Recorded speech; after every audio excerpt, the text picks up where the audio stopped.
Face the পিপলে যে মাসিক 50K এর একটা কথা ছিল, ওইটা বোর্ড থেকে ভাইয়া অ্যাপ্রুভাল করেনি ভাইয়া।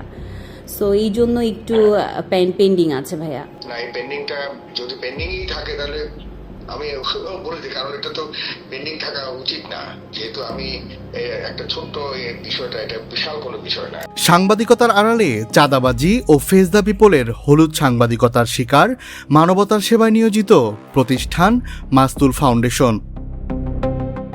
এক যুগের বেশি সময় ধরে আর্তমানবতার সেবায় নিবেদিত মাসতুল ফাউন্ডেশন বর্তমানে একটি পরিকল্পিত ষড়যন্ত্র ও অপপ্রচারের শিকার হচ্ছে। ফেস দ্য পিপল নামক একটি অনলাইন নিউজ পোর্টাল বস্তুনিষ্ঠ সাংবাদিকতার নৈতিকতা বিসর্জন দিয়ে ব্যক্তিগত ও প্রাতিষ্ঠানিক স্বার্থ হাসিলের উদ্দেশ্যে মাসতুল ফাউন্ডেশনের বিরুদ্ধে চরম মিথ্যাচার প্রচার করছে। প্রতিষ্ঠানের স্বচ্ছতার জায়গা থেকে মাসতুল ফাউন্ডেশনের প্রতিনিধি দল সরাসরি ফেস দ্য পিপলের কার্যালয়ে উপস্থিত হয়ে তাদের যাবতীয় প্রশ্নের যথাযথ ও সুস্পষ্ট উত্তর দিয়ে আসে। আপনাদের পেজের মধ্যে, অনলাইন পেজে বা ফেসবুক পেজে আসতেছে যে অমুক জায়গাতে বা অমুক স্পটের মধ্যে রমজান উপলক্ষে আপনারা অনেককে ইফতারি করিয়েছেন, এবং আমরা ফ্যাক্ট চেক করেছি ওই যে সংখ্যাটা বলা হচ্ছে এবং যে স্পটের কথা বলা হচ্ছে এই সংখ্যার সাথে বাস্তবতার সাথে কিন্তু মিল খুব একটা নেই। আপনি কিভাবে ফ্যাক্ট চেক করেছেন আমি জানি না। আমাদের আসলে 3 জনের মনে হয় না কোনো আইডিয়া আছে, কারণ আমরা 3 ভাবে কাজটা করেছি। 1 নাম্বার হচ্ছে আমরা খাবার বিতরণ করেছি, 2 নাম্বার হচ্ছে আমরা খেজুর ও পানি বিতরণ করেছি। এই রিপোর্ট কি গণমাধ্যম কর্মীরা আমরা দেখতে পারি? অবশ্যই এটা আমাদের পাবলিশ করা হয়, যাতে আমাদের এভরি সিঙ্গেল স্টেক হোল্ডার এটাকে দেখতে পারে।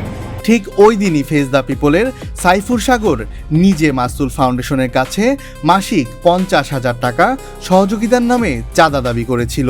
ফেস দ্য পিপলে যে মাসিক 50K এর একটা কথা ছিল, ওইটা বোর্ড থেকে ভাইয়া অ্যাপ্রুভাল করেনি ভাইয়া। সো এই জন্য একটু পেন্ডিং আছে ভাইয়া। না, এই পেন্ডিংটা যদি পেন্ডিংই থাকে তাহলে আমি বলে দিই, কারণ এটা তো পেন্ডিং থাকা উচিত না, যেহেতু আমি একটা ছোট্ট বিষয়টা, এটা বিশাল কোনো বিষয় না। মাসতুল ফাউন্ডেশন একটি অলাভজনক সেবামূলক ও দাতব্য প্রতিষ্ঠান হওয়ায় এই বিশাল অঙ্কের টাকা প্রদান করতে অস্বীকৃতি জানায়। মাসতুল ফাউন্ডেশন মাসিক 50,000 টাকার দাবি প্রত্যাখ্যান করার পরই ফেস দ্য পিপল একের পর এক ভিত্তিহীন ও মানহানিকর সংবাদ প্রচার করতে শুরু করে। সাইফুর সাগরের নির্দেশে অত্যন্ত সুপরিকল্পিতভাবে নিজেদের লোকবল দিয়ে সামাজিক যোগাযোগ মাধ্যমে ফেক রিভিউ বা মিথ্যা পোস্ট তৈরি করছে। এ ধরনের নেতিবাচক প্রচারণার কারণে মাসতুল ফাউন্ডেশনের ভাবমূর্তি চরম ক্ষুণ্ণ হচ্ছে। ফলে সাধারণ মানুষের অনুদানে গড়া এই প্রতিষ্ঠানের মানবিক কার্যক্রম ব্যাহত হতে পারে, যা সরাসরি ক্ষতিগ্রস্ত করবে সুবিধাবঞ্চিত ও অসহায় মানুষদের, যারা এই ফাউন্ডেশনের উপর নির্ভরশীল। টিম সিক্রেট আইজ নামক একটি কাল্পনিক তদন্ত দলের দোহাই দিয়ে যে ভিডিও প্রতিবেদন তৈরি করা হয়েছে তা মূলত চাঁদাবাজিতে ব্যর্থ হয়ে মাসতুল ফাউন্ডেশনকে ব্ল্যাকমেইল করার একটি অপচেষ্টা মাত্র। এই কর্মকাণ্ড কেবল সাংবাদিকতার নীতিমালা পরিপন্থী নয়, বরং একটি দণ্ডনীয় অপরাধ।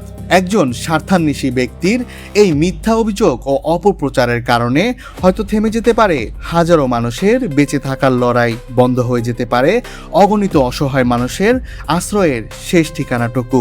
অসহায় মানুষের অধিকার কেড়ে নেওয়া এই ধরনের হীন অপসাংবাদিকতা চিরতরে বন্ধ হোক।